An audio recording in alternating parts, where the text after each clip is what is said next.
In this session, we're going to be making the Origami Swan. It looks something like this, and you can notice how the headpiece is kind of bent here to kind of look like it's got that swan look, like it's bending down. This is an exercise similar to the basic duck, and it's all about the outside reverse fold. And it's going to have you do the outside reverse fold a few times, so it's going to be kind of solidifying that skill. You're going to start with a 60-pound piece of paper. You're going to take the top edge and fold it down to the side edge to make our origami square. Lay it to the little bit side of that and then roll it in. Okay, fold it, use your bone folder, and you need to have nice strong creases for this assignment or it's not going to work out very well. We're going to cut that little bottom piece off. I like to fold mine back. And then you can, if you're at home, you could use a butter knife, works really well. If you're here at school with us, you just simply use your scissors. And this is what you should come up with. Once you have your origami square, you're going to take the two edges here, this edge, and fold it into the center line. And you're going to do that on both sides. Leave yourself just a little room right on that center line, maybe about a popsicle width thickness. Okay, and then you have one for your bone folder, just so that when we fold it the next time, we don't fold over that center line. So fold the other side right up to that center line, giving yourself just a little bit of space. Crease it really well with your bone folder. And you want to make sure that this corner out here, this tip, is really nice and sharp, because that tip is going to end up being our nose out here. And we want it to be nice and sharp so it looks like a beak. Now, you've got that. Take this outside edge again and fold it in one more time. And try to be as precise as you can to get it right in the center. And try the best you can to make sure that this point out here on this end looks really nice. Fold the top side down right into the center.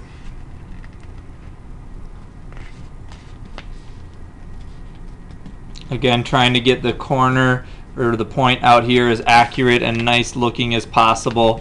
And you really, one thing that really is going to make or break this model is whether you've got the center folds right. You want to have those center folds nicely just right up to the center. If it overlaps this center line, you're going to have a lot of difficulty later when we're doing the outside reverse folds, and it's just not going to look nice. All right. Then you're going to take this and you're going to fold it together. Okay, so that you've got a folded edge here, and you've got the open edge here, and all those folds that we just did here are kind of tucked inside. Okay. Then we've got this back edge here. We want to make the next fold so we've got a parallel line. So if we have this line right here along the back, we want to have the next line here follow that parallel line. Okay, we want to have two parallel lines there. So what you're going to do is you're going to take, I'd say about 3 to 4 fingers, 3 of my fingers, maybe 4 of yours, and you want your fold to be about that wide. Now we're just estimating, but if I take 4 fingers, you can see where I marked my paper there. You want your fold to crease right there, and to have this line here be parallel with that back line. Okay, use your bone folder, crease this crease really well. Okay, real nice and hard, so that it is a good solid crease for later when we have to do the outside reverse fold. Then you're going to take the neck piece. Now this part here is our neck. We want to take this part, which is our head. I would say about 4 to 5 fingers, and you're going to crease it on kind of a 45-degree angle from this bottom, which is about like that.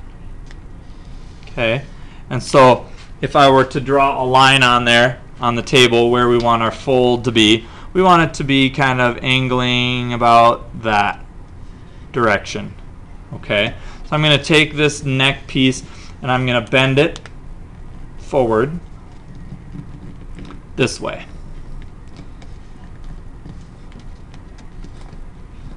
And you can kind of see I'm following that 45-degree angle. Okay, so if I hold my model in place here, you can see those angles we've got. We've got this angle, parallel line, and this one going out about 45 degrees.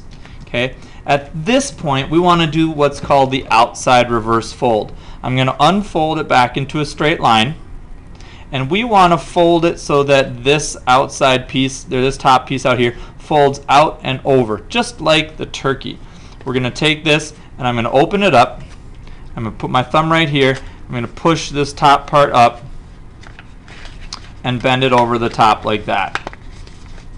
Okay, and it should crease right along that line that we just had. Okay, so if I do that again, here's my fold. I'm going to crease it up and over, and we want that fold to come right back down like that. Okay, now this top piece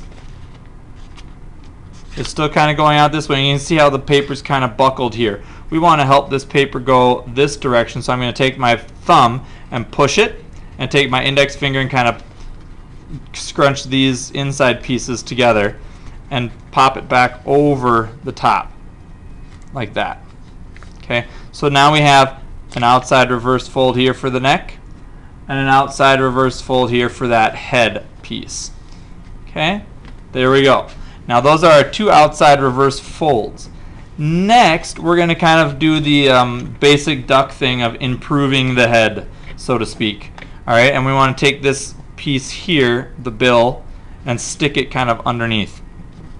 If we take that and we kind of do a zigzag fold, we fold this nose over this way and crease it really well, and then fold it back like that,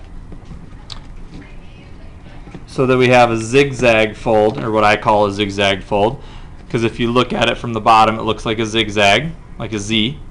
Then you're just going to kind of just use this head part. You're going to open the head back up, and you're going to take this point and kind of reverse fold it in, and then reverse fold it back out, so it's looking like that. And then if you pinch that shut again, you've got your little beak. Okay, now we're going to do the head piece. Now the head piece, to kind of curve it down, you can notice here's my final model with the head kind of curved down, and you can see how this one's still pointing up. What you're going to have to do is you're going to have to pinch that part. And you can notice, if you're looking at this model here, you can notice how this part is opened up a little bit. What you're going to do is you're going to pinch your thumb and index finger like this, and you're going to kind of open the beak up again, and you're going to kind of just squish it back. And the way that you squish it back is you kind of pinch it and bend the paper to about how you want it. And you can kind of see how my paper is buckling right there, and I've got it opened up underneath. And then once you get it to the curve you want, you're going to just take that and kind of scrunch it down and pinch it. Okay, so that your head is bent. That's kind of a weird fold. It's called a crimp, and it's kind of weird just because you can't really unfold everything and do it so that it's symmetrical on both sides. You kind of have to pinch the thumb and index finger, bend it open so that there's a pocket open on the inside here, and then once you get it to the right place, pinch it with your other finger, your other thumb and index finger, so that it has that bent look to it. So when you're done, if you stand your model up, it should look something like that. If you've got two of them, you can almost have them, have them looking like they're swimming together there. Okay, and that is how you end the basic swan.